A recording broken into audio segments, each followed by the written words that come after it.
If you're thinking to yourself like, wow, Pascal, that's a lot of assists every single game. How do you do it? I'd like to answer at least part of that equation by dissecting how he handles doubles. So we've seen agile bigs like Giannis Antetokounmpo and Bam Adebayo try and stick him in single coverage. We've seen strong wings like Miles Bridges and Jimmy Butler try and stick him in single coverage. Basically, there isn't a good answer to what Pascal Siakam is providing as problems on the offensive side of the floor. So almost more than any other player in the NBA, he's roughly top five. He's getting doubled. And the ask and the rotations that come afterwards are where it gets a little bit tricky for Pascal to dissect these actions. When Pascal is driving without deep post position, a lot of times teams can get away with bringing a double from the farthest point on the court. That often leaves the defense in a situation where they're running a weak side zone. And that means that Pascal has to pick out a player he wants to find on a perimeter, typically. Now, if he's already deep in the post, sometimes the low man will actually have to double him because of the threat he's providing to the guy he's posting up. Those are my favorite because there's nothing more satisfactory than watching a guy pick apart a defense and then create a layup or create a dunk. And Pascal Siakam, with his length on the inside and control, and it's kind of funny because you can see sometimes defenders are gauging like when to go, almost like it's Mario Kart, right?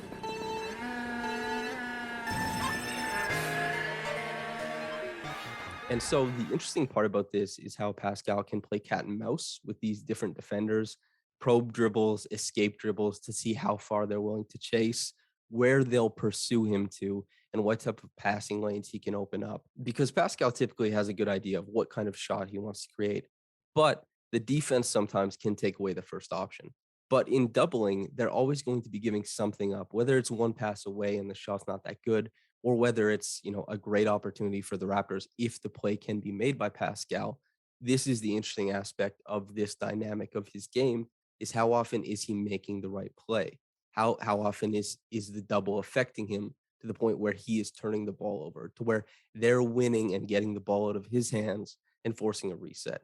And I find more and more that he's responding in kind with great playmaking and sometimes even just outfoxing the double and getting them to give up on it before reinitiating as an isolation score and just making them pay in that regard. It's just been so much fun to watch him do that this year. And with being doubled so often, you see players when they finally make that adjustment that their calculus for how to play make on the floor includes knowing where the doubles might come from and already packaging that into how they will make decisions on the floor. It doesn't surprise them.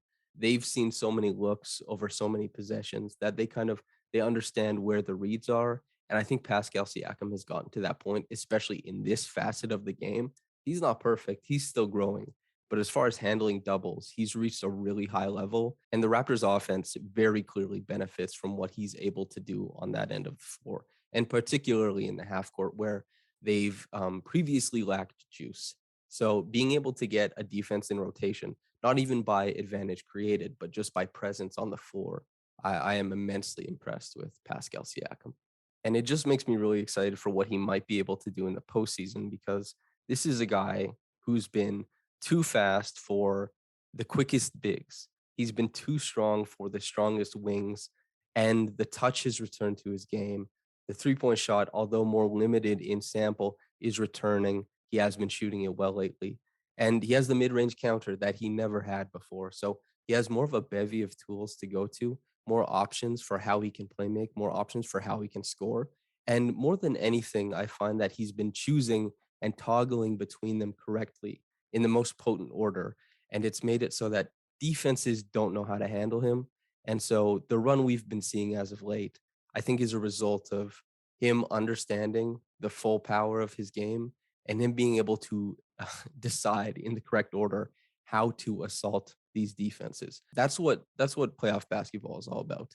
And if he can continue this run, it doesn't have to be quite this good, but if he can continue this run until the end of the season, there's going to be all NBA hype there.